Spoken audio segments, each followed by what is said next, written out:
नमो नमः मित्रों, मैं अंजू शर्मा संस्कृत जीवनम में आप सभी का स्वागत करती हूँ।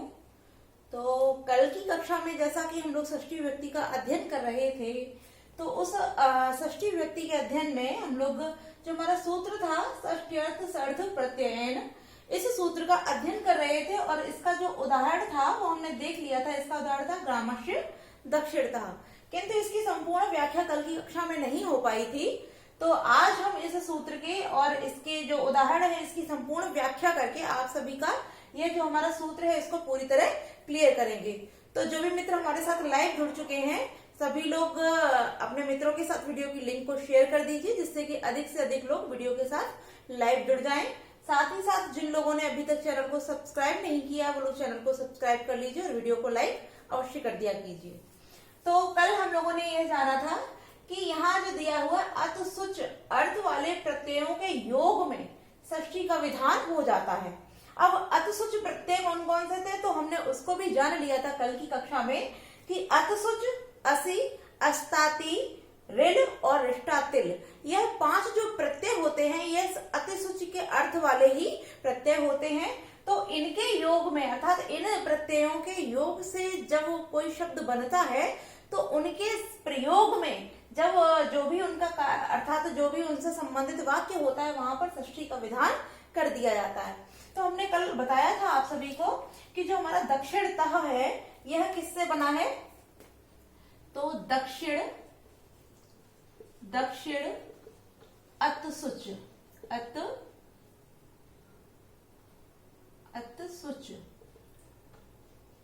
अत सुच प्रत्यय, ठीक है।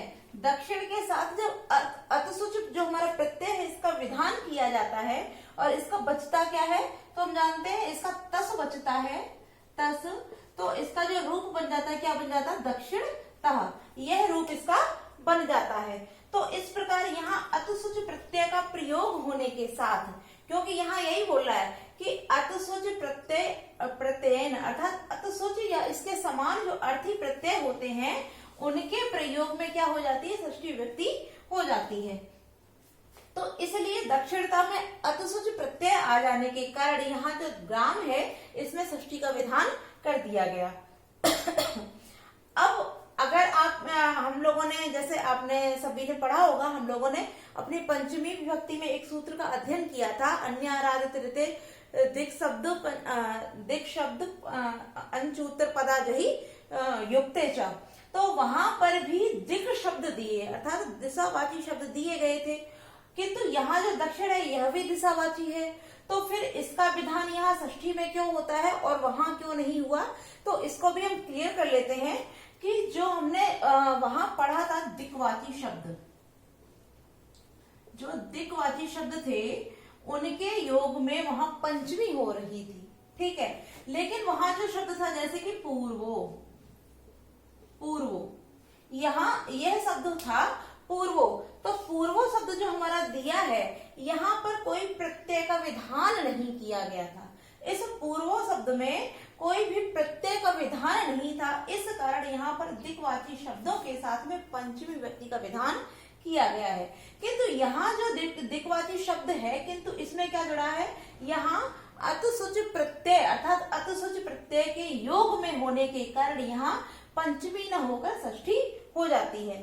साथ ही साथ हम लोग वहां एक और शब्द देखा था, एक और उदाहरण देखा था जो था प्राक, प्रधन अंच, जो हमने पढ़ा था ना कि अंच उत्तर पद में हो जिसके वहां पंचमी हो जाती है। तो प्रधन अंच होने से यहाँ क्या हो रहा था, यहाँ हो रहा था हमारा प्राक। अब यहाँ क्या था, यहाँ अंच उत्तर पद में था और प्र उपसर्ग पूर्व में था, किंतु फिर भी यहाँ भी वही नियम नहीं लग रहा है और इसीलिए इस सूत्र को अर्थात इस सूत्र का निषेध करने के लिए अन्याराधित ऋते में जो अंच उत्तर पद कहा गया था वो क्यों कहा गया था, इस सूत्र के निषेध के लिए, क्योंकि इससे वहां पर षष्ठी हो सकती थी। इस कारण यहाँ पर जो हुआ था हमारा ग्रामात प्राक जो हुआ था वो इस सूत्र अर्थात इस सूत्र के निषेध के लिए यहाँ पर अंश उत्तर पद अलग से कहा गया था, दिक्वाची शब्दों के साथ नहीं कहा गया था। तो आपको क्लियर हो गया कि जब अतसुच प्रत्यय अर्थात अतसुच के अर्थ वाले प्रत्ययों का योग जब होगा, तब उनके चाहे वो दिक्वाची शब्द हो चाहे कोई भी हो, तब उनके साथ में जो शब्द बनेगा वहां षष्ठी हो जाएगी। किंतु जब अतसुच के नहीं होंगे, तब यहाँ हमारी जिस प्रकार दिक्वाची शब्दों में पंचमी लग रही थी, उसी प्रकार वहां पंचमी हो जाएगी। अब यहाँ हम यह भी जानते चलते हैं कि यह जो सूत्र है वो उस पंचमी का अपवाद है। क्यों अपवाद है? क्योंकि वहां भी दक्षिण जो है वो क्या है, दिशावाची शब्द है। और अभी मैंने उन सभी के उदाहरण भी आप सभी के सम्मुख प्रस्तुत कर दिए, जिससे कि आपका जो कंफ्यूजन था वो खत्म हो जाए। क्योंकि जब हम केवल दिशावाची शब्द का प्रयोग करेंगे, वहां किसी प्रत्यय का विधान नहीं करेंगे, तब वहां पंचमी होगी। किंतु यहाँ क्या बोल रहा है कि अतसुच प्रत्यय आदि का विधान जब होगा, तब यहाँ षष्ठी हो जाएगी। साथ ही साथ अंश उत्तर पद में भी हमने देख लिया कि वहां अंश उत्तर पद में था और पूर्व पद में उपसर्ग था, तब वहां पर दिक्वाची शब्दों में पंचमी हो रही थी। किंतु यहाँ प्रत्यय का विधान है, ना कि उपसर्ग का। ठीक है, तो ये सब हमारा क्लियर हो गया। अब इसके और भी उदाहरण, जैसे रथस्य, रथस्य उपरि, उपरि, या रथस्य, रथस्य उपरिष्टात्, उपरिष्टात्। तो हमने यहाँ देख लिया कि हमारे जितने भी उदाहरण हैं वह अर्थात जो अतसुच प्रत्यय के थे उन्हीं के उदाहरण यहाँ दिए गए हैं। यदि हम अस प्रत्यय जो हमारा असि प्रत्यय था उसका करेंगे तो हो जाएगा ग्रामस्य, ग्रामस्य पुरः, पुरः। ठीक है, तो आपने देखे कि हमारे जो भी उदाहरण है, अब हमारा एक अस्ताति और रह गया, उसका भी हम उदाहरण देख लेते हैं अस्ताति का। तो इसका हो जाता है वृक्षस्य, वृक्षस्य अस्तात्, अधस्तात्, वृक्षस्य अधस्तात्, अधस्तात्। ठीक है, तो यहाँ अतसुच है, यहाँ पर असि प्रत्यय है, यहाँ रिल प्रत्यय है, यहाँ जो है रिष्टातिल प्रत्यय है और यहाँ अस्ताति प्रत्यय है। तो इन पांचों प्रत्ययों के योग में जो शब्द बनता है उसमें षष्ठी का विधान कर दिया जाता है। ठीक है, तो यह जो हमारा सूत्र है ये क्लियर हो चुका है। इसमें अगर किसी को कोई भी कंफ्यूजन हो तो आप उसको कमेंट बॉक्स में लिख सकते हैं।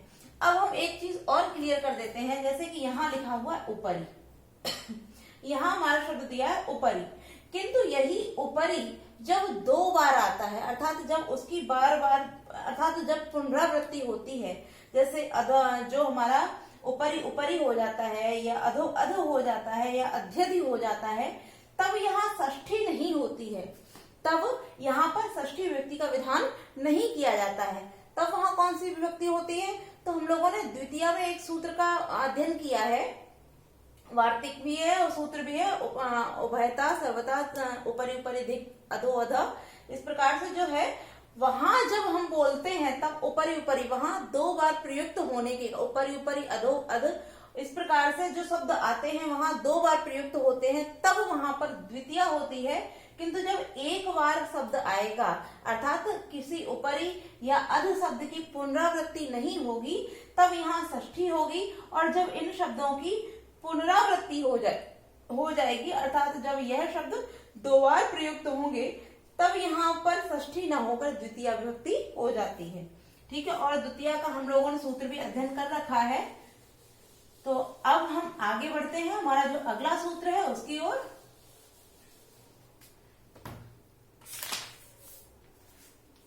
अगला जो हमारा सूत्र है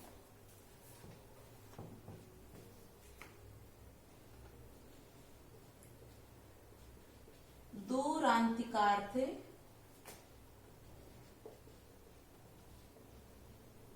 दूरांतिकार्थे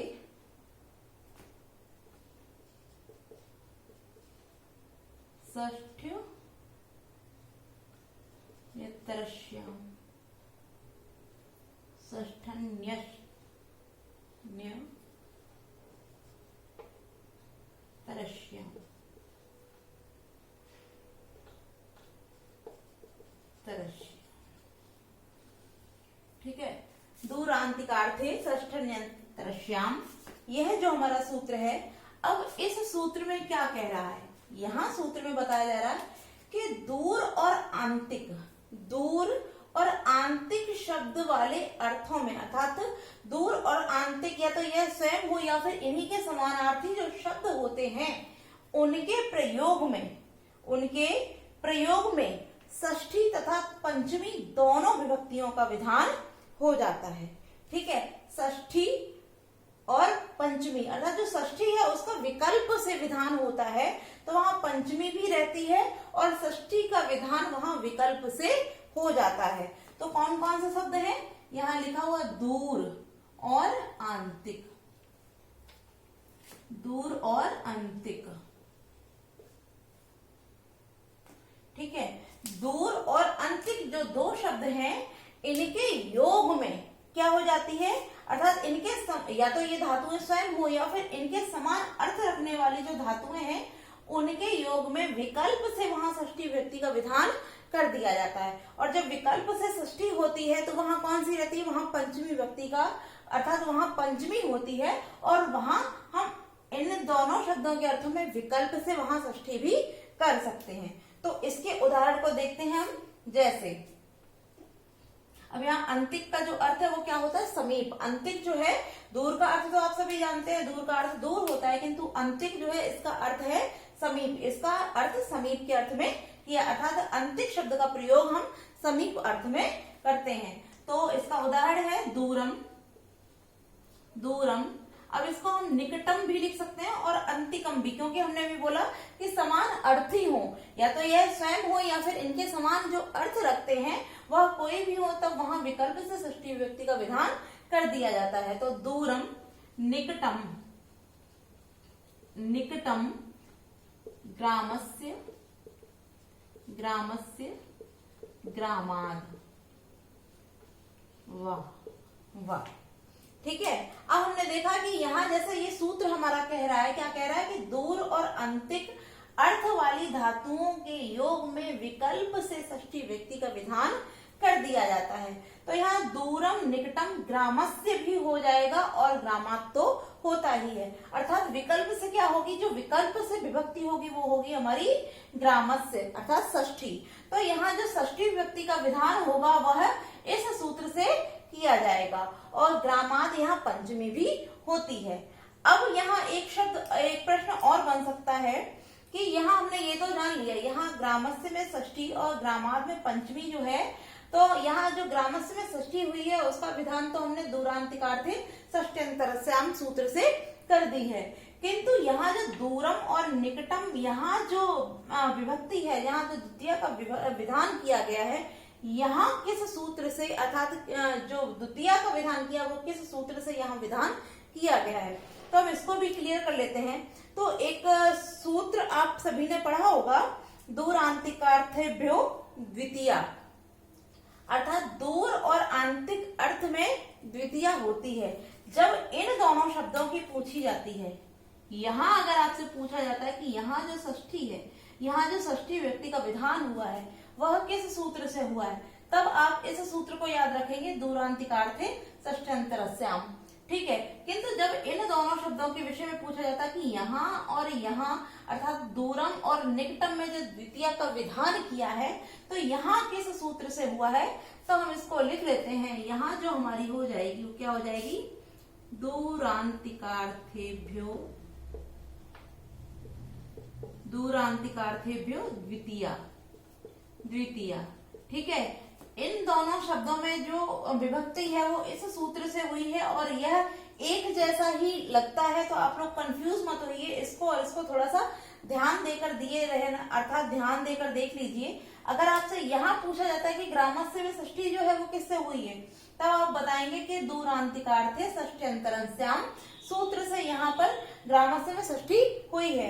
किंतु जब दूरम और निकटम में पूछा जाएगा तब, क्योंकि ये भी दूरांतिकार्थेभ्यो है, तो यहाँ आप थोड़ा सा ध्यान दीजिए कि ये ये जो सूत्र करता है वो क्या करता है, यहाँ द्वितीया, तृतीया और पंचमी इन तीनों ही विभक्तियों का विधान इस सूत्र के द्वारा यहाँ पर कर दिया जाता है। अर्थात जो दूर और अंतिक वाची होंगे, दूर और अंतिक वाची होंगे, उनमें दूरांतिकार्थेभ्यो द्वितीया से हो जाती है द्वितीया, तृतीया या पंचमी।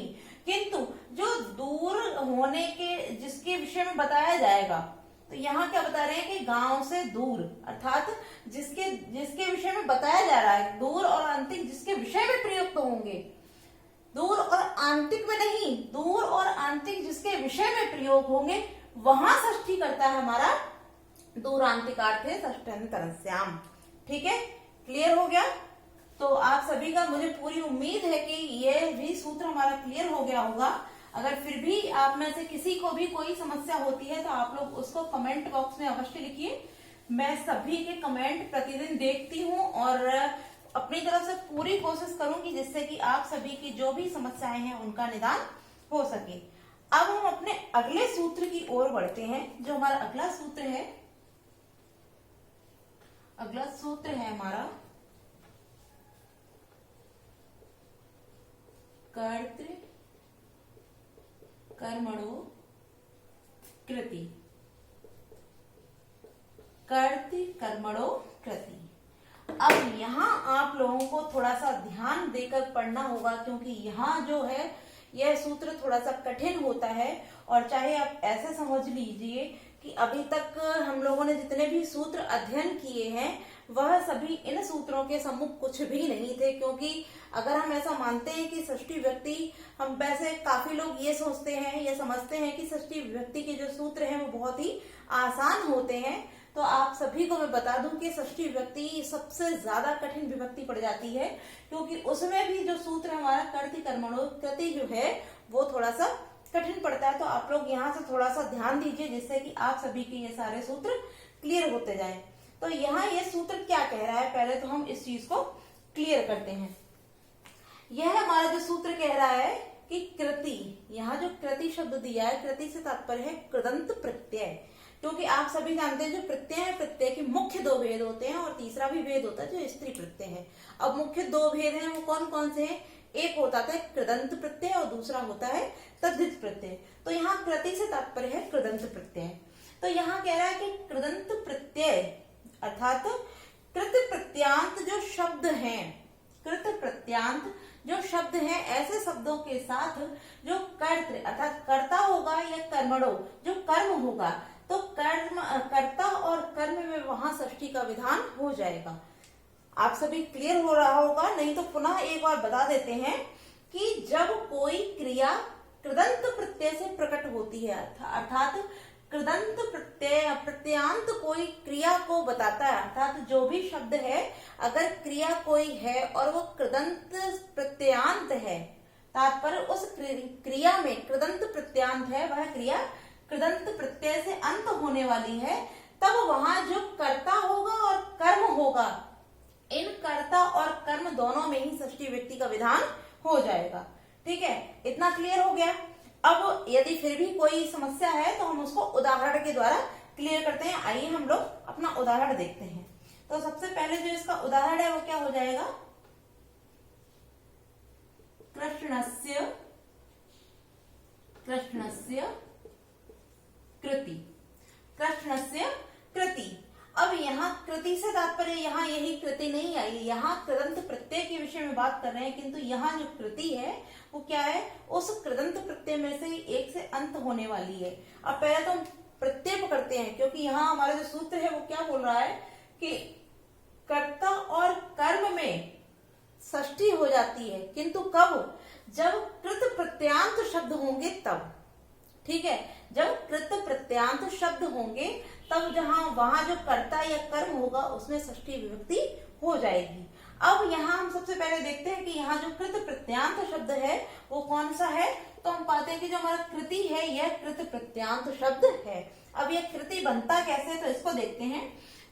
कृ धातु के साथ जब हम कितिन प्रत्यय जोड़ते हैं, कितिन प्रत्यय को जब हम जोड़ते हैं तो क्योंकि कितन में आप सभी को मालूम है ना हलंत से ना हलंत है तो उसका लोप हो जाता है और की क्या भी हो जाता है, तो क्या बचता है, केवल ती, ती शेष बचता है। तो यहाँ जो हो जाता है वो क्या हो जाएगा, कृति। क्रे धन कितन प्रत्यय को जोड़ने से यहाँ कृति शब्द का रूप बनता है। तो कितन प्रत्यय जो है वो स्त्रीलिंग में प्रयुक्त होता है।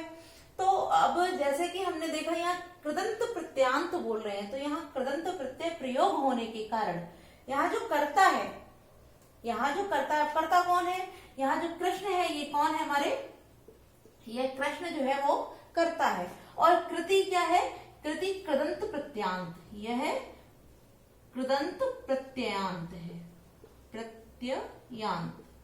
ठीक है, इसको हमने जाना, यह जो कृति है वो क्या है, कृदंत प्रत्यय से अंत होने वाली अर्थात कृदंत प्रत्यांत शब्द है।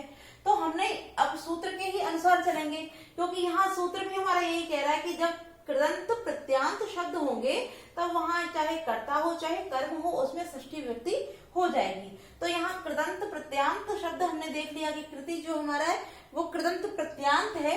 अब क्या बचा हमारा जो कर्ता, अब कर्ता क्या है, कृष्ण कर्ता होने के कारण इस कर्ता में कर्ति कर्मणो कृति सूत्र से यहाँ कर्ता में षष्ठी विभक्ति का विधान कर दिया गया। ठीक है, क्लियर हो गया। अब इसका जो दूसरा उदाहरण कर्म का है हम उसको भी देख लेते हैं। कर्म का जो उदाहरण वो क्या है, जगतः कर्ता कृष्ण, जगतः कर्ता कृष्ण। अब हमने यहाँ देखा, सबसे पहले हम सूत्र के ही अनुसार देखेंगे। यहाँ कृति अर्थात कृदंत प्रत्यांत पूछ रहे हैं, तो हम सबसे पहले यहाँ देखते हैं कि कृदंत प्रत्यांत कौन है। तो हम पाते हैं यहाँ जो कर्ता हमारा है यह कृदंत प्रत्यांत है। ये कैसे बनता है, क्रे धातु धन त्रिच प्रत्यय, त्रिच प्रत्यय के योग से यह हमारा कर्ता शब्द निष्पन्न होता है। तो यहाँ कृत प्रत्यय का योग है, तो इसके साथ में यहाँ जो कर्म दिया है, कर्म क्या है हमारा, जगत, कि कृष्ण जगत के कर्ता है अर्थात रचनाकार हैं। तो जगत जो है हमारा वो क्या हो गया, कर्म हो गया। और यह कर्म जो है इसे कर्म होने के कारण यहाँ क्या हो जाता है, षष्ठी। क्योंकि सूत्र भी हमारा यही कह रहा है कि कृदंत प्रत्यांत जब शब्द होंगे तो चाहे कर्ता हो चाहे कर्म हो तब वहां षष्ठी हो जाएगी। तो यहाँ कृदंत प्रत्यांत शब्द होने के कारण यहाँ जो कर्म है हमारा जगत, इसमें भी षष्ठी विभक्ति का विधान कर दिया जाएगा।